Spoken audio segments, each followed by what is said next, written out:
بسم اللہ الرحمن الرحیم۔ داستان حضرت آدم علیہ السلام۔ حضرت آدم علیہ السلام کا قصہ اسلام میں بہت اہمیت رکھتا ہے۔ قرآن اور حدیث کے مطابق حضرت آدم علیہ السلام پہلے انسان اور پہلے نبی ہیں۔ یہ قصہ ہمیں انسان کی پیدائش اور اس کے پہلے پیغمبر ہونے کا بتا دیتا ہے۔ اللہ تعالیٰ نے حضرت آدم علیہ السلام کو مٹی سے بنایا اور ان میں روح ڈالی۔ پھر اللہ نے فرشتوں کو حکم دیا کہ وہ حضرت آدم علیہ السلام کو سجدہ کریں۔ تمام فرشتوں نے اللہ کے حکم پر عمل کیا، مگر ابلیس جو جن تھا اس نے سجدہ کرنے سے انکار کر دیا۔ اس وجہ سے ابلیس کو اللہ نے اپنی رحمت سے دور کر دیا اور وہ شیطان بن گیا۔ جنت کا واقعہ۔ جنت میں حضرت آدم علیہ السلام اور حضرت بی بی حوا علیہ السلام کو رہنے کی اجازت دی گئی اور انہیں ہر چیز کی آزادی دی گئی سوائے ایک درخت کے پھل کھانے سے منع کیا گیا۔ شیطان نے انہیں وسوسہ دیا اور انہوں نے وہ منع کی گئی چیز کھا لی۔ اللہ تعالیٰ نے انہیں اس کی سزا دی اور انہیں جنت سے نکال کر دنیا میں بھیج دیا۔ دنیا میں حضرت آدم علیہ السلام کی زندگی۔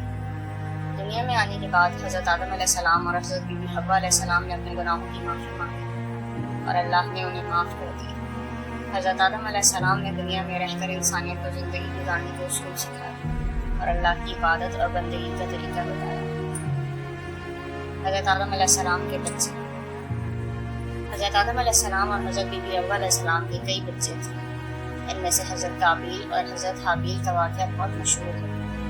حضرت حابیل ایک نیک اور صالح انسان تھے، جبکہ حضرت قابیل کے دل میں حسد اور نفرت تھی۔ ایک دن حضرت قابیل نے حضرت حابیل کو قتل کر دیا۔ یہ انسانی تاریخ کا پہلا قتل تھا۔ اس قتل کے بعد حضرت قابیل کو بہت پشیمانی ہوئی اور وہ اپنے عمل پر بہت رویا۔ حضرت آدم علیہ السلام کا پیغام۔ حضرت آدم علیہ السلام نے اپنی زندگی کا اکثر حصہ اپنے بچوں اور ان کی نسلوں کو اللہ کا پیغام پہنچانے میں گزارا۔ انہوں نے اللہ کی بندگی اور عبادت کا طریقہ سکھایا اور ہمیشہ سچائی اور نیک عمل کرنے کی تلقین کی۔ انہوں نے اپنی نسل کو بتایا کہ دنیا ایک امتحان ہے اور اصلی کامیابی اللہ کے حکم پر چلنے ہے۔ حضرت آدم علیہ السلام کی وفات۔ حضرت آدم علیہ السلام نے بہت لمبی عمر پائی اور اپنی وفات سے پہلے اپنی اولاد کو اللہ کی عبادت اور نیک عمل کرنے کی وصیت دی۔ حضرت آدم علیہ السلام کی وفات کے بعد ان کی نسل نے ان کے پیغام کو آگے بڑھایا اور اللہ کی رضا کے لیے کام کرتی رہی۔ یہ قصہ ہمیں یہ سبق دیتا ہے کہ اللہ کے حکم کو ماننا ضروری ہے اور اگر غلطی ہو جائے تو اللہ سے معافی مانگ کر توبہ کرنی چاہیے۔